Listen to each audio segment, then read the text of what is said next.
switch gears, talk about House of the Dragon episode 4 before we get to Brahmastra and Blonde. That's what we'll be talking about for the next hour. And also your comments, of course. But let's talk about House of the Dragon episode 4 and kind of where we are with House of the Dragon. I'll say this. I was very skeptical about House of the Dragon initially. And by episode 4, I hate to say this, I'm kind of hooked because now the first 3 episodes were here are the chess pieces on the table. We're being introduced to houses that we know about from Game of Thrones and some houses we've never heard of. There are all sorts of references. I mean, it is about 170 some years before the events in Game of Thrones, but man, the level of detail that's in this is amazing. And we can see from episode 4, which is the sexiest episode of the show. Alan, it's my favorite episode, definitely. Alan's favorite episode. There's a lot of sex and there's a lot of near sex, but you can see exactly you can see what's being set up.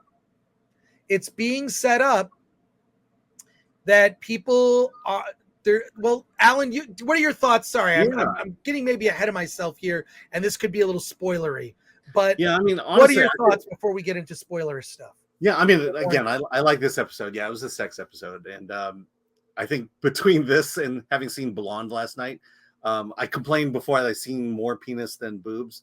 Well, I think we've reached equilibrium now. But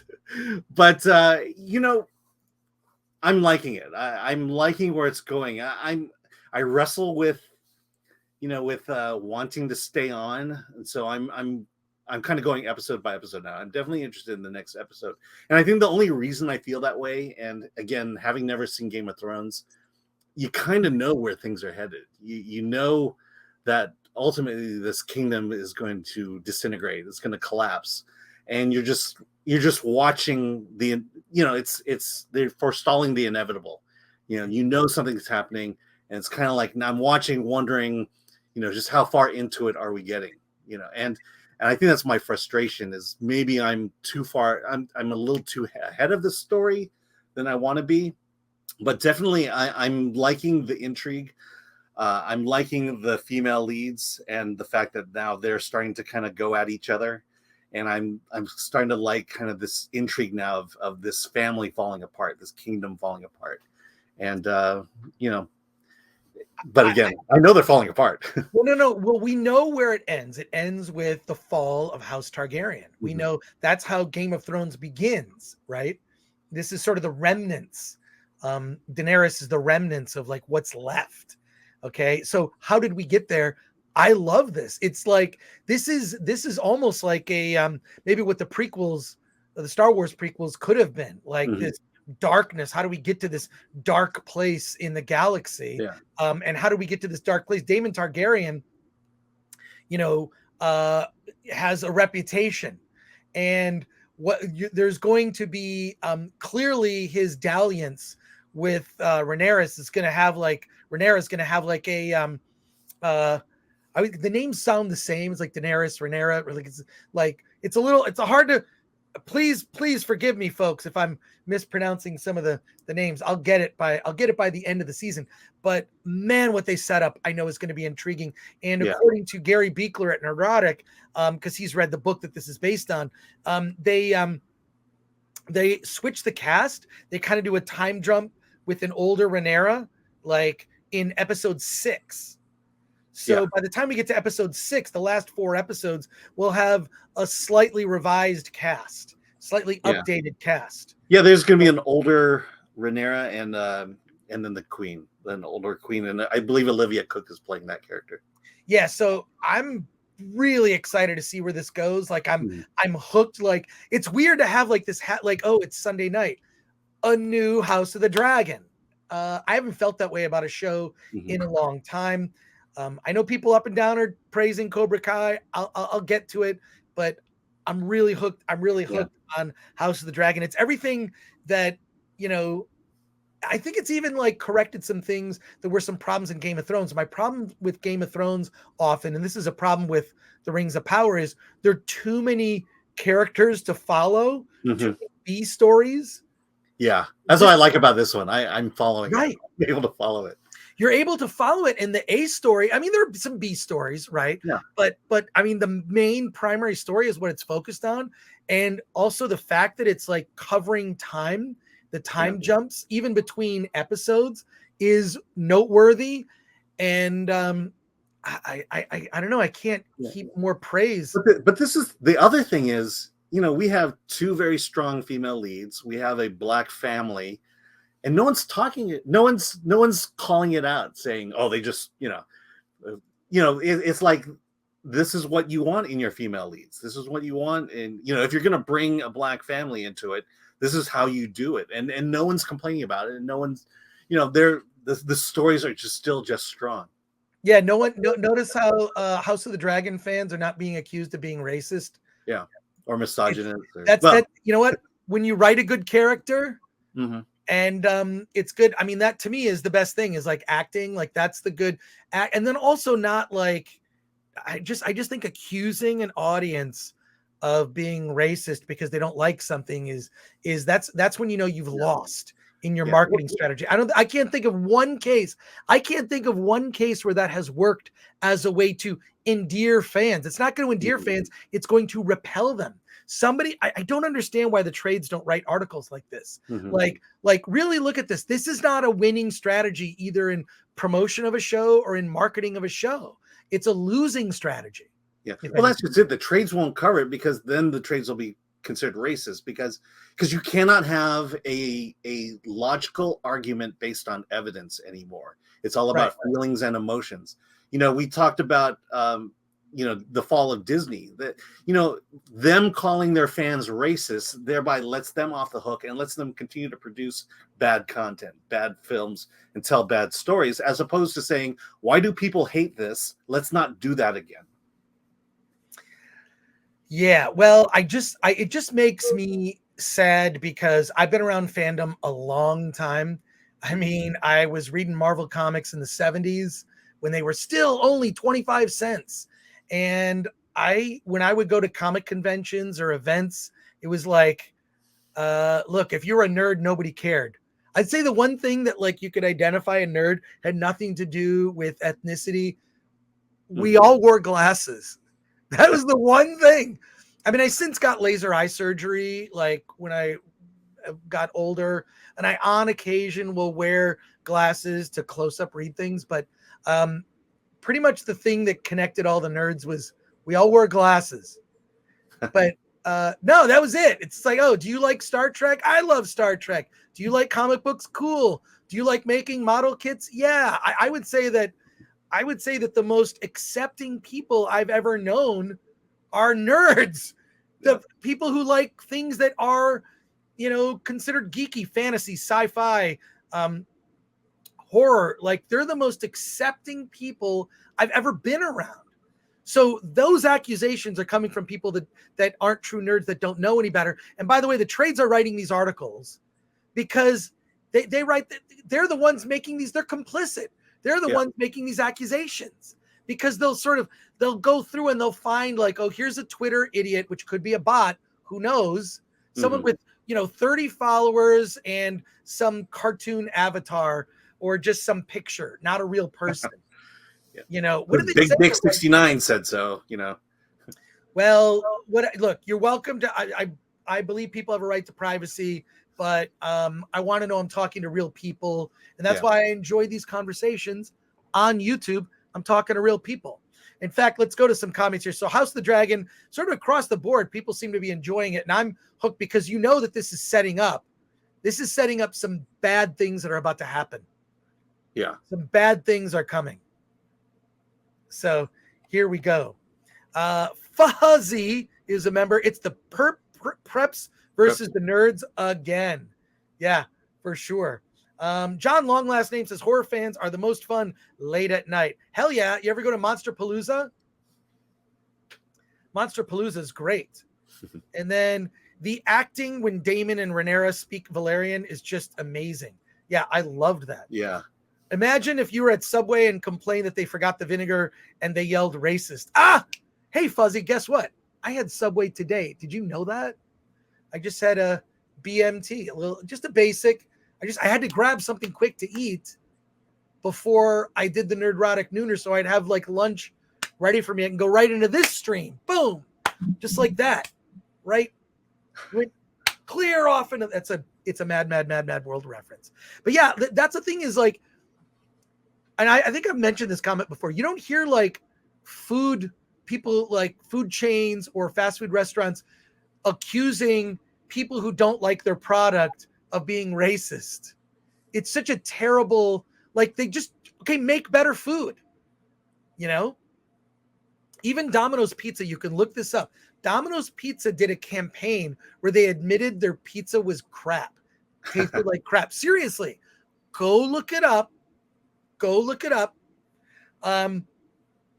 did this. It's like, look, our pizza, we know it's drunk college kids eating it for the most part. And so they actually went and made efforts to make better pizza. So thank you for that comment, Fuzzy. John Orchard for 5. And a member, thank you too for making me feel normal and not crazy. Well, we appreciate that, John. And Infinite Main for 5. I was a jock in high school, but I secretly wanted to be a nerd. I knew they were having all the fun. Oh, yeah. Although Nerd Girls is kind of a newer, there weren't as many girls who were nerdy. My high school girlfriend was pretty nerdy. You know what we did? We read books. We were into books. She was a bookworm. I mean this in all the best ways. Yeah.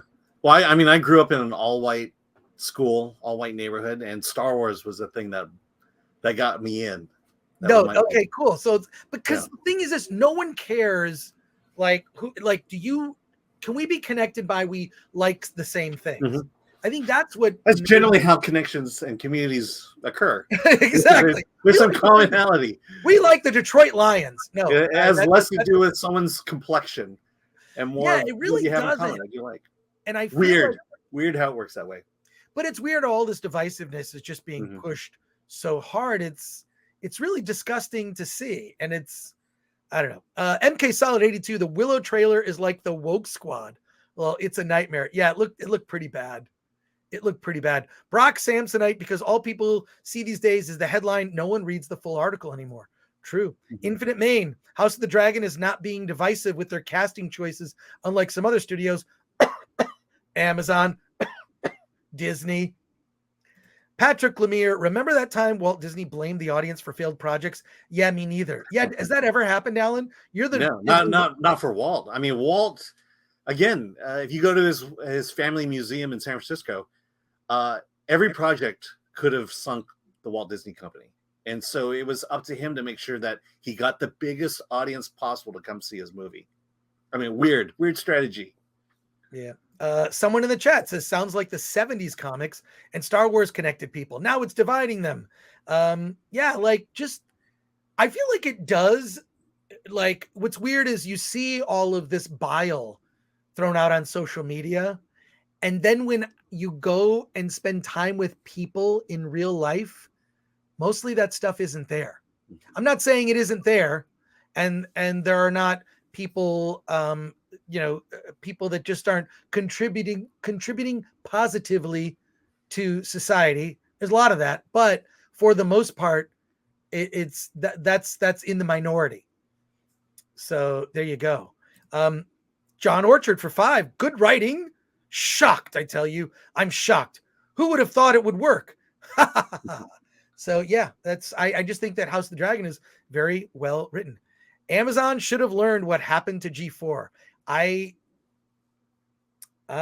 just got a message from someone that there have been more layoffs at G4. Just as we're on the stream. Yeah. So I don't know what's going on. Maybe you can Google something, Alan. But yeah, I guess something's happening right there and I don't know about it. Dempsey, directly telling people to not watch your shows is a terrible strategy, or to say you're a bad person for not liking it. You're welcome to like or dislike anything. I'm surprised after liking She-Hulk that people will still listen to what I say, but I believe in diversity of opinion. And so there you go. Early GOT was a masterclass in episodic storytelling, says Scott. Patrick Lemire, it's almost as if people are really vastly not racist. Yeah, I personally believe that racism is taught. It's from your upbringing, maybe bad influences. I mean, I know I had friends when I was in high school, when you kind of learn to be more discerning about your friends. And I hung out with some friends that had some less than flattering things to say about people that didn't look like us, so to speak. And I just stopped hanging out with those people, and then just hung out with people who pretty much only wear glasses. Yeah. Because they, That's my daughter. My daughter grew up with white friends. I mean, she has a fairly diverse set of friends, but there came a point where I had to think to myself, so when should I teach her that her white friends are going to turn on her one day? And I mean, that's the silliest thing. It was like, why do I have to teach her that? Why can't I just let her be friends with her friends? Right. Anonymous, Twitter and Reddit are not real life at all. 100% agree. House of the Dragon is fine, but I'm sick of the whole deconstruction, subversion mentality. Give me hopeful fantasy. Yeah, I don't think you're going to get hopeful out of George R.R. Martin. I just think that's his thing. So, yeah. Spidey Sensei 72, really going to miss Millie Alcock. She is killing it in this role so far. And Solomon Thornton, House of the Dragon is a perfect example of how you create a good story with cool characters and with female characters that we like and are not Mary Sue's. Yeah, I think what's going to happen is the female characters, it's going to turn out that they're just as horrible, awful, evil, and cruel as the male characters. So there you go. Let's see.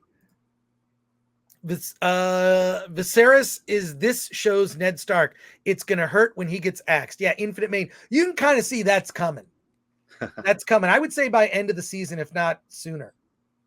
Brock Samsonite, she totally did the textbook teenage girl thing when Damon rejects her and shuts her down. So she immediately goes hunting for some strange. For some stranger, I believe. Exactly. No, I know what he means. Some strange. Yeah. Patrick Lemire, thank God for boobs.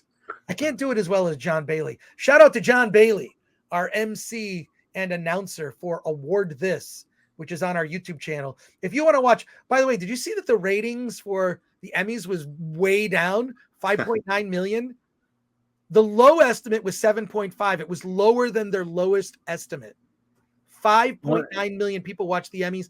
And I read some articles. They were talking about the fact that a lot of the shows people don't know. As much as like everyone in LA and New York knows Succession, that nationally speaking in the United States, it's not a popular show.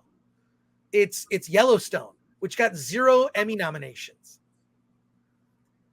I'll be honest, I didn't even know the Emmys were happening on Monday until it happened.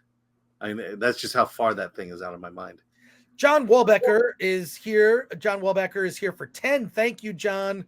Wait, Willow looks bad because it cast looks like a woke nightmare. Just because the cast is averse, it is automatically woke. I would say you're right. That's not a fair criticism. I mean, you could have drawn that conclusion from House of the Dragon. I don't feel like House of the Dragon definitely has there are elements of it that are feminist for sure, but it doesn't feel woke. They can I know those things sounds like they shouldn't go together, but I feel like they do. That's not fair. There wasn't a lot of excitement behind like the woke portion of the panel. I mean, what is the series about? I saw the movie once and I don't remember what Willow's about. Why are we so invested in this? Maybe I'm sure they're fans, but they didn't say anything about what the series is about. That's the other thing. John goes on to say that's not fair criticism. That's saying the diversity is the issue for you. No, I think the thing is that I think we're tired of diversity being shoved down our throats just as the audience. Like it's sort of like it's like a person that constantly talks about how they're working with strays. Like I work with stray animals. Like okay, I volunteer and I do this. Okay, like just be the thing. Just live the virtue. Don't talk about living the virtue. Just tell your story. Just tell the story. Just tell the story. It really shouldn't matter. It shouldn't matter. You shouldn't say that this is my story and we have a diverse cast to tell it.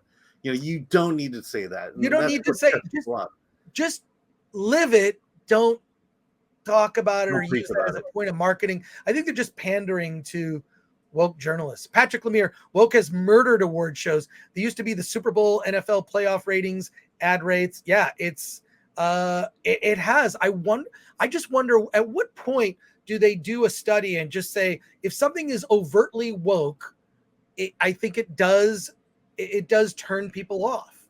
It does turn people off. It says that, you don't want me to watch it. And I think it does have an effect. Robert Thompson Watson says episode 4 was the best episode with no dragons. Excellent.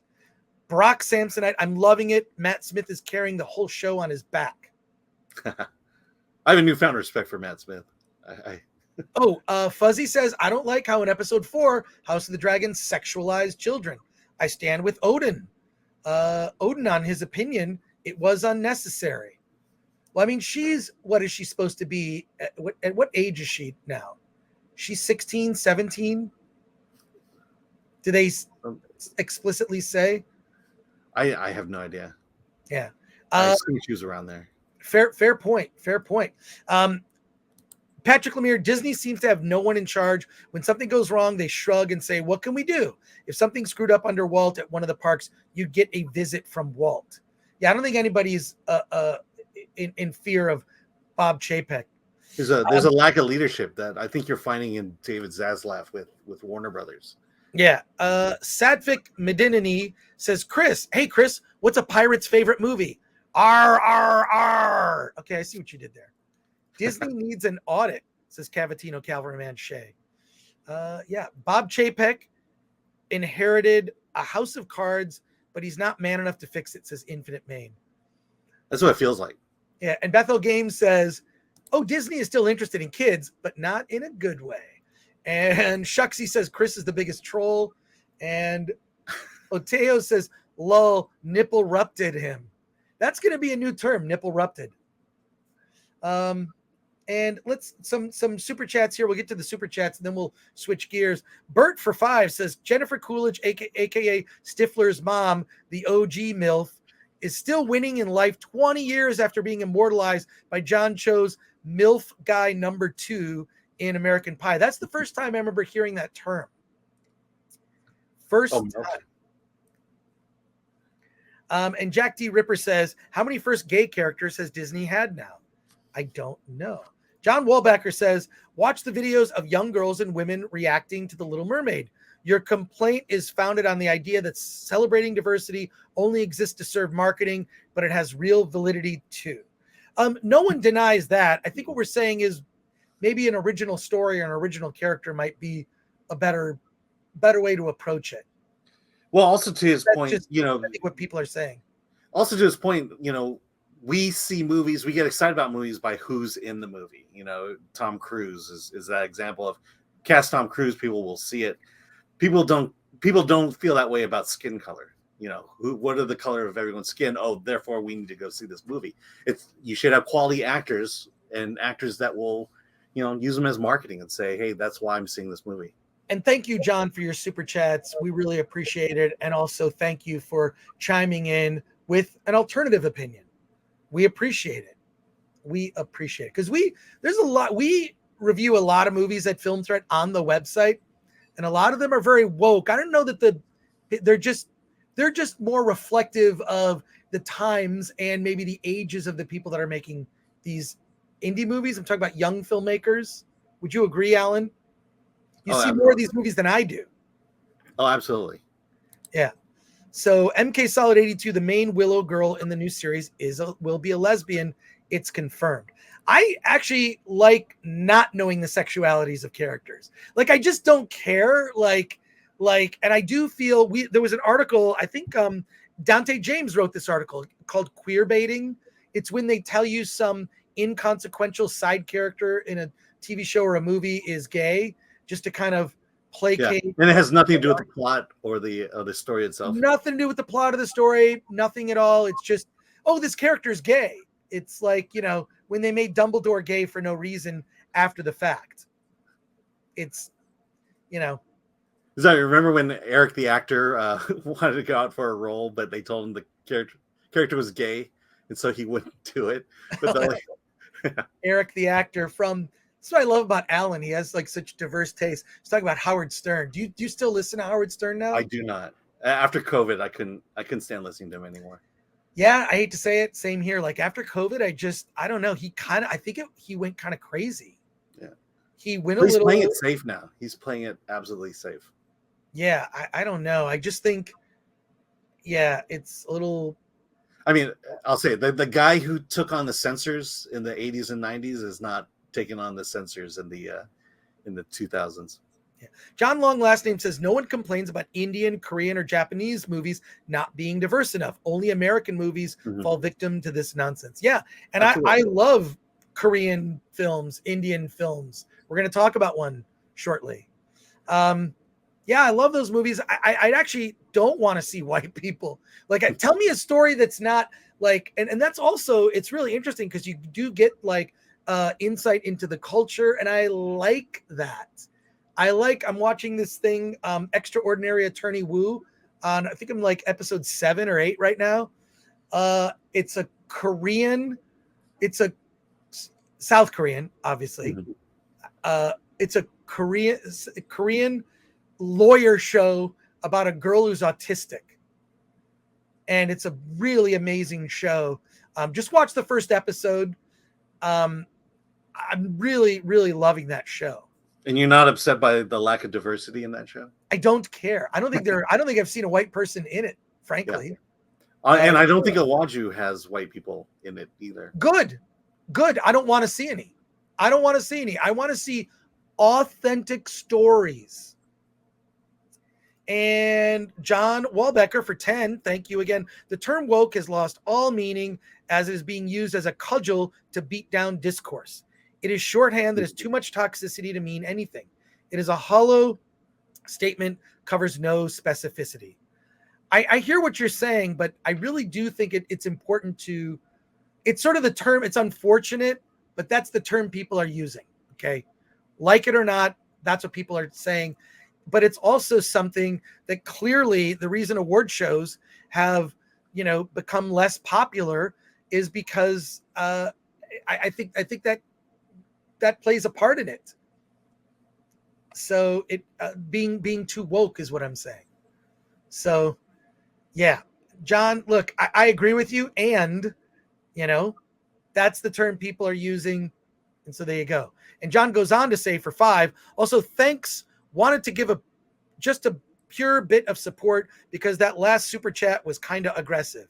You can be aggressive. I'm an adult. I can take it. So it's okay. I love healthy debate.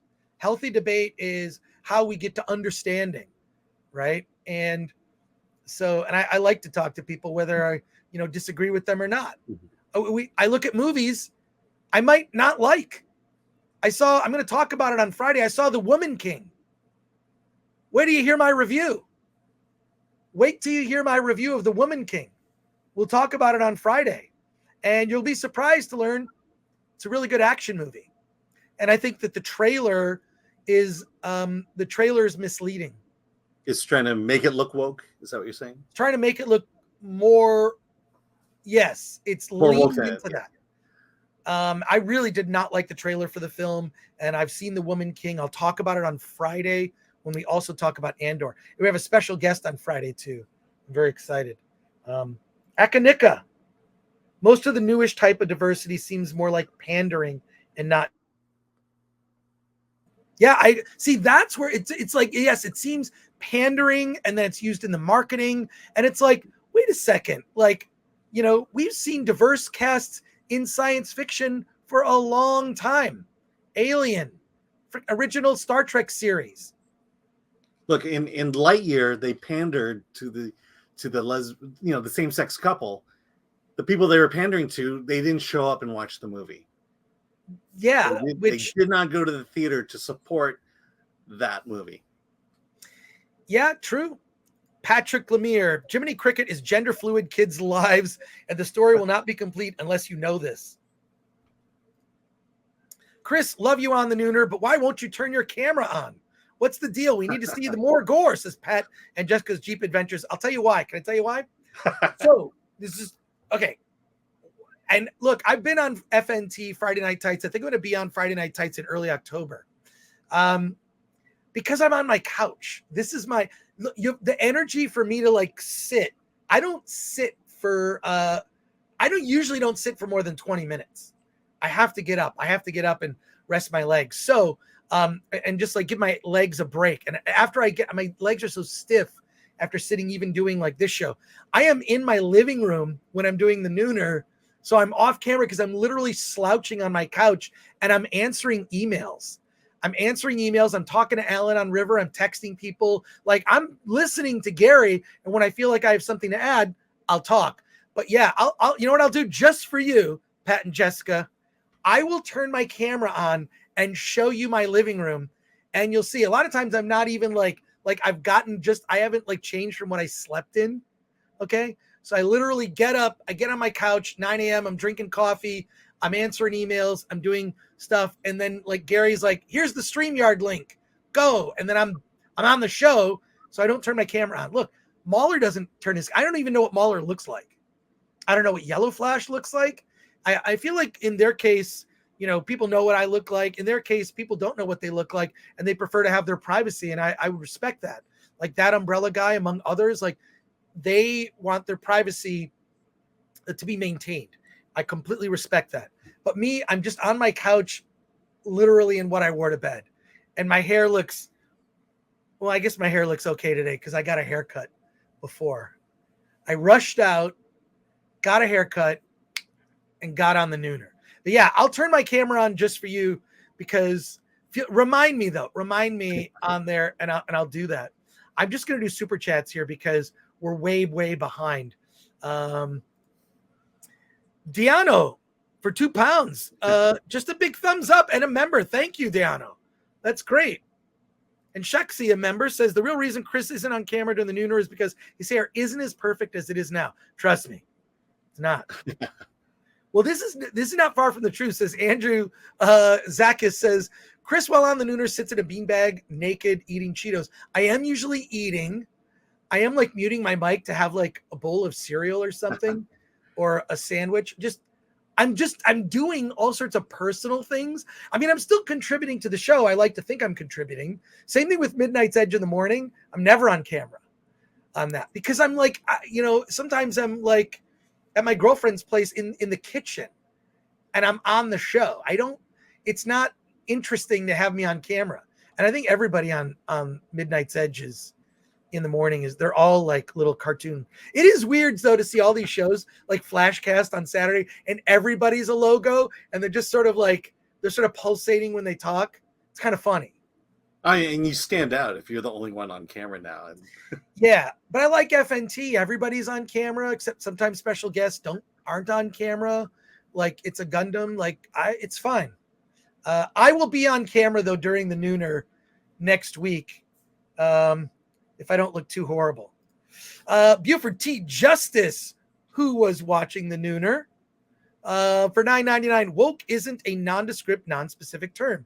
It is slang for cultural Marxism, which is the intent behind identity politics in intersectional feminism. Wokeness is cultural vandalism. Okay. Well said. I feel like there could be a debate going. in the chat that, I just feel like it's something that certainly doesn't resonate or appeal with mainstream audiences. And I think that when you put agenda ahead of storytelling, this is something that Quentin Tarantino spoke about recently. When I say recently, like maybe 6 months ago, he was doing the talk show circuit. When you put agenda, he said it in the most nice way. I believe he was on Rogan. He also did he do Bill Maher? I love Quentin Tarantino whenever he does interviews, but he talked about when you put agenda over storytelling, it's not what it should be. So, well, I mean, we see that with My Son Hunter. You know, there's a specific message in there that they're trying to get across, and it just doesn't work in that movie. And TPPT, the Woman King, way to throw the cast and movie under the bus, the way they advertised it. Yeah, I think that the marketing and the way they're promoting it isn't the movie. The movie is an action movie that's based on true historical events that have been somewhat sanitized. But it's also, you will be shocked to learn, it's also something of a mother-daughter story. Mm-hmm. And it's a type of action movie you don't get to see very often. I thought it was very good. I'll talk about it in more detail on Friday. But the marketing is turning people off, unfortunately. Yeah, I'm hearing nothing but great reviews for it as well. Yeah, I don't know that it's not 100% on Rotten Tomatoes. Not 100%. Yeah, but it's up there. But is it like a B minus? Yeah. Let me check. Yeah, I would say. Willie, the Epic Monkey King for $4.99. Do you think the real problem is diversity or wokeness, but that Hollywood doesn't like most of America? Oh, Hollywood doesn't like most of America. Look, I've sort of, my whole career, I've sort of had like 1 foot as an indie and 1 foot as like, I worked for Stars, I worked for IFC, I worked for FX on a show. Like I'm talking about on camera. This is the early 2000s. If you look up old clips of me, please don't laugh, but don't clap either.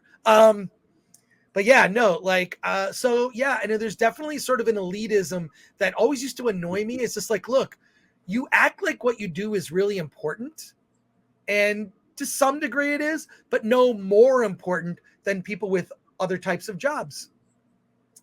So it bothers me that this is sort of like what we do really, really matters and is super important. It's like, it's just TV. It's just whatever, like, relax. And certainly take your job seriously, but don't take yourself so seriously. But yeah, you're right. They, I feel like people from Hollywood would benefit quite a bit by traveling to other parts of the country. Like, I don't know, go to, I was going to say Birmingham, Alabama, but that's pretty, or maybe Athens, Georgia. No, just get out of New York and LA and go to other places. I love it. People are really nice to each other, and I encounter more positivity than negativity. So people in LA, they don't know their neighbors. In Pasadena, I know every single neighbor. We all know each other. We all say hi to each other. We goof on each other. We'll joke around. That's just how I grew up in the Midwest. I want to know the people I'm around. Thank you, Willie, the Epic Monkey King. I just think that, and I've said this before, that Flash Gordon is the story of Ming the Merciless, who ruled all the kingdoms of Mongo, and he stayed in power because he kept them fighting amongst each other. Mm-hmm. And I think if you keep people fighting amongst each other, they don't realize the real enemy might be Ming. Right? See, that's the point. Wokeness is just that. It's meant to keep everyone fighting with each other. It's not to solve the problem. It's to continually point out that you have the problem and you will never get rid of it because you're white or whatever. And there's no sense in the woke movement that there is the goal of equality. The goal they say they want is not in any of the policies or any of the tactics they use. Right. By the way, the Woman King is at 98% on Rotten Tomatoes, 47 reviews, 2 negative, and of course the negative reviews are from white guys. So, are you going to see it, Alan? Now I'm going to see it. Like, things about it, I would. Okay, will you see it on Thursday then? So we'll talk about it Friday. Okay, good. I wasn't planning to, but I will now. You need to see it. I'll see Pearl. You probably don't need to see Pearl. Yeah, I'm not going to see Pearl. Okay, I'll see Pearl. You see The Woman King. We'll talk about it. I'm excited for Pearl. Seeing it on Thursday. Bert for 5 says Matt Smith winning big at life. Current number 2 movie, Morbius, and number 4 show, The Crown, both on Netflix, plus HBO's number 1 show, House of the Dragon. Hell yeah, Matt Smith, well-deserved success. I really would have liked to have seen his character in Rise of Skywalker, what the movie would have been had they not brought back Ian McDermott as the Emperor. What was that movie supposed to be? I still think it would have been garbage, but Yeah. And look, Andrew Zakis, I'm sure I'm saying it wrong. Please forgive the pronunciations of names. Ian McKellen, who played Gandalf, is gay. Yes, nobody cares. He also played Magneto, but had no factor in the movie. Sexuality was never an issue in the series. I don't think people care about, only celebrities seem to care about this. And I also think it's sort of a thing, like when actors market themselves, like I'm all these sort of into this is, you can feel good casting me because I'm all these different things. Like I you know what I really miss? Not knowing anything about celebrities. I miss that. I think celebrities, like teachers in school, I should know nothing about them. Nothing about their personal lives, nothing about their opinions about things. Do the job. Now, as it pertains to the work, I think that's interesting, right? Like I had an experience that relates to this movie. That's what attracted me to the material. Fine. We learn pieces about actors, but for the most part, if you're a really good actor, I should know nothing about you. Mm-hmm. I think Gene Hackman was like that. I don't know much about Gene Hackman until after he retired. Yeah, I mean, he's a freaking badass. But yeah, Andrew, We knew nothing of his life. There's a weird sort of revisionist history of like, well, people were upset that Ian McKellen was gay. I never heard that once. Yeah. During Lord of the Rings, when the Lord of the Rings trilogy was rolling out, nobody cared. John, dude, we appreciate it. Thank you for 10. John Welbecker. A major gay star is certainly important to young gay people. Not all, but enough have said as much that it is ignorant to say no one cares or it isn't important to someone. Well, I will say this. We don't care in the sense that that's not a negative, right? That's not a negative, right? Like, so I understand what you're saying for sure. It's unfortunate that people like Rock Hudson had to stay in the closet for so many years, right? We live in a different time now.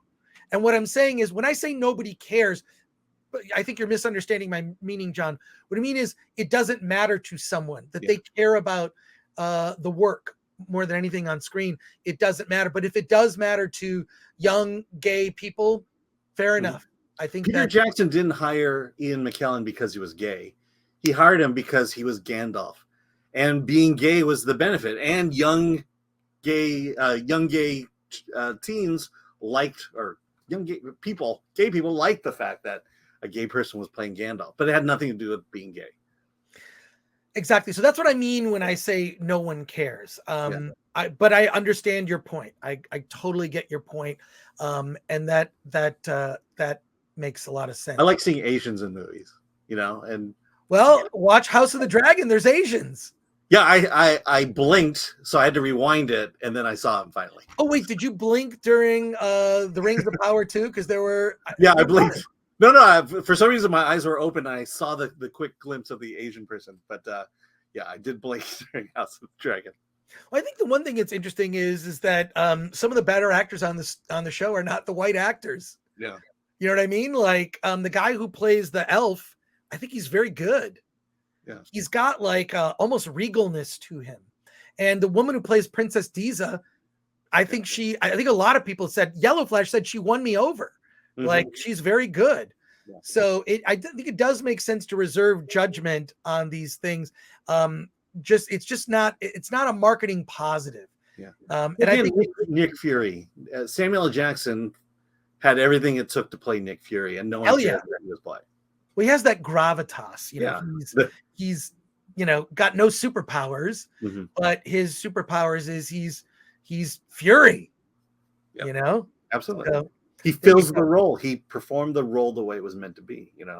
Ian McKellen, the same thing. He was Gandalf. There's no question about it. Oh my God. This has been a talking to the chat show, I guess. We are going to get to. Oh my God, we haven't even got the blonde yet. I mean, oh man, and we're going to have a packed show on Friday. We're going to get to it. They're going to be capsule reviews, but we will do them, folks. So please stick with us. Wampus Biscuits has a very good point, guys. Any thoughts on Brendan Fraser's comment that Batgirl is the canary in the coal mine for Hollywood?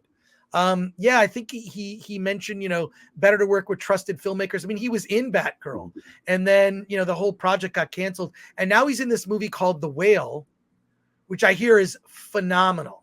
Yeah. I hear it's like an Oscar worthy performance. Yeah. So I cannot wait for that. We're getting into Oscar season now. So yeah, I think I agree with that. I agree with that comment. Tyler Perry had some really interesting comments talking about, like, because a lot of like Hollywood, you got to learn on the job, but you got to do every job on a film set. You got to, like, in fact, a friend of mine wrote a book about this. Paul Salamoff wrote a book. You should look this up. If you want to get in the industry, read this book. It's a very short book. It's called Setiquette. Setiquette is a book that is about etiquette on a film set. You know, what each position and what each person is supposed to do on a film set, how you're supposed to conduct yourself, ways you may be slowing down the production and whatnot. But Tyler Perry had some interesting comments, basically saying that, because he has his own film studio in Atlanta, and he's like, hey, we mentor people, and it's very possible some people are being put into positions they're not qualified to be in. He didn't use those exact words, but that's effectively what he meant. And part of building his own studio was to build the talent up, the talent pool. And whatever you think of Tyler Perry's movies, I really like Tyler Perry. I thought he was great in Gone Girl. He was great in Gone Girl.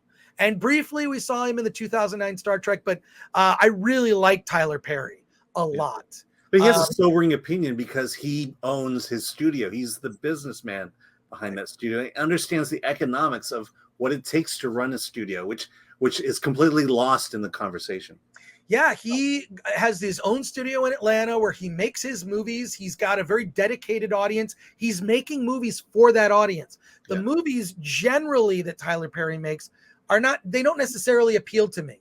I'm not what's that? He dresses in drag. Medea, yeah. I've never seen a Medea movie. I've never seen a Medea movie. You know what? Maybe they're brilliant. Maybe I should, but there's just something about it that just doesn't appeal to me. Whatever. My favorite cross-dresser of all time is Glenn Milstead, and nobody knows who that is. Everyone's furiously Googling Glenn Milstead. I think I know who you're talking about. Or do I? Well, if you're a John Waters fan, you know who Glenn Milstead is. Okay, now I know who you're talking about. All right, yeah. Now you know what I'm talking about. Okay, the thing is, Tyler Perry, he made movies. That movie made money, and that money he used to make another movie. And that's the importance of making movies that people want to see so that you can keep on making more movies. If you want to pursue the route of indie film, Tyler Perry is the man.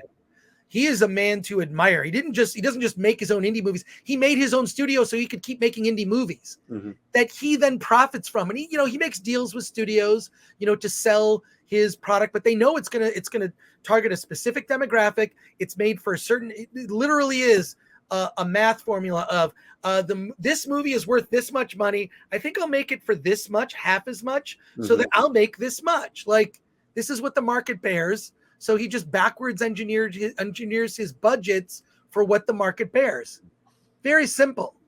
So, but I had really and he has employees that he pays. He grew a studio. Do we review the Tyler Perry movies on filmthreat.com? I don't think so. By the way, Alan is the editor-in-chief of Film Threat.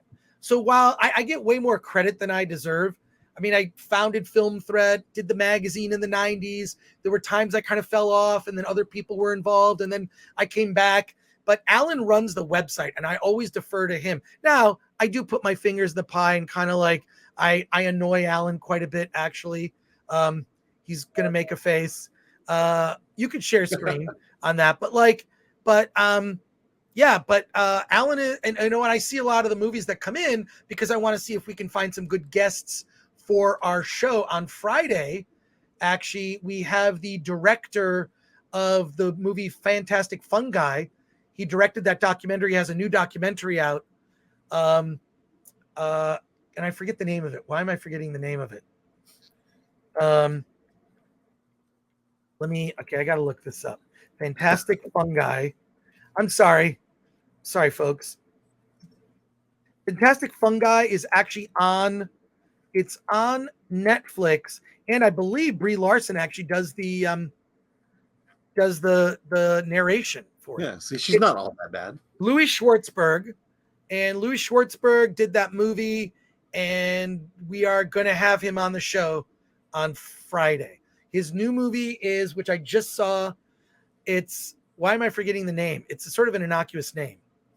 It's like Attitude of Gratitude or something. Gratitude Revealed. Very spiritual film. We're going to talk about it. I think I sent you the screener for it, Alan. Yeah. So, yeah. Back to some comments here. Barton Bella, Hollywood owes Brendan an apology, especially those Me Too harpies. I think there was an overcorrection. I think certainly monsters in this industry, like producers Harvey Weinstein, needed to be rooted out and served justice. But a lot of it was, a lot of these things became like power plays in a way. And are you, Brock Samsonite, are you going to see Don't Worry, Darling? I'm seeing it Monday. And Alan, are you seeing it? I'm hoping not to, okay. But if I have to, I will. Monday, there is a screening, an IMAX screening. It's a special live Q&A event. It's 4:30 p.m. Pacific time on Monday. Can you get tickets? And we'll talk about it. Don't Worry, Darling? Yes. Use your A-list or whatever. Yeah. Okay, I'll look it up. Okay, look it up while I'm going through these. Fuzzy says, how long can they keep claiming this is the first ever insert minority or sexual orientation? They really need to stop doing that, because for everyone that they say this is the first ever, it's like this is the first maybe in the last 5 years that people can remember. But there's way too many that like... well, that's the thing is there comes a point where I think we're at a point where we can celebrate the diversity that's going on currently. That I don't think the picture is as bleak as we're being led to believe. I mean, right. There are more Asians working in Hollywood than ever before. There are more women directors in television than ever before. The African-American cinema and film is, there has to be a point where we can actually celebrate and say, hey, racism solved. Okay. Maybe not that far, but it's certainly better now than it was back in the 70s when I grew up. 100%.